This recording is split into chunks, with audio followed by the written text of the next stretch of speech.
Are you hungry for the latest news and trends from the internet? Welcome to What's Cooking on the Internet, your one-stop shop for discovering the hottest digital delights. Hit that subscribe button and let's get cooking. Can a president's catchphrases really sway public opinion? Let's dive in and find out. In a world where social media rules the airwaves, Donald Trump's latest viral catchphrase, "Thank you for your attention," has become a staple of his online presence. But what does it say about his ability to connect with his base? And is it a sign of his growing influence or a desperate attempt to stay relevant? At first glance, Trump's use of catchphrases might seem like a joke, but for his supporters, it's a key part of his charm. He does things that nobody else in Washington does, and a lot of traditionalists and media folks freak out when he does it, says former White House Press Secretary Fleischer.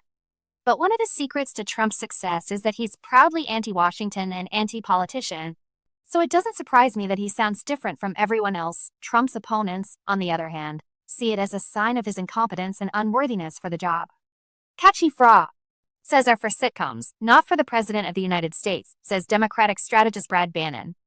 We should focus on his failure to deliver on campaign promises, like lowering prices on day one.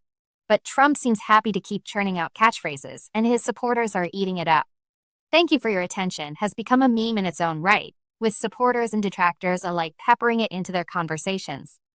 Even Democratic strategists like Sasha Tirador acknowledge that Trump's mistakes, like his infamous "cuff beef" tweet, can be spun into a messaging win. So what's behind Trump's success in this area? Communications professor Jeffrey McCall thinks it's a combination of authenticity and strategic thinking. Trump has proven over the years that he can boil things down and make people remember these phrases, he says.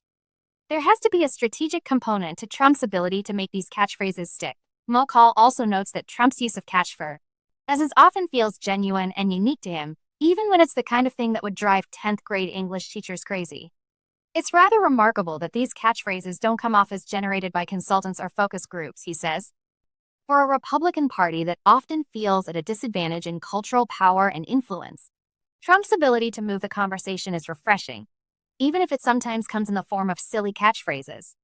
"We'll never have Hollywood, and we'll never have traditional media," says Ohio-based GOP strategist Jai Chabria. But that's not how regular people consume and make their decisions anymore, as Trump continues to use "thank you for your attention" and other catchphrases to shape public opinion.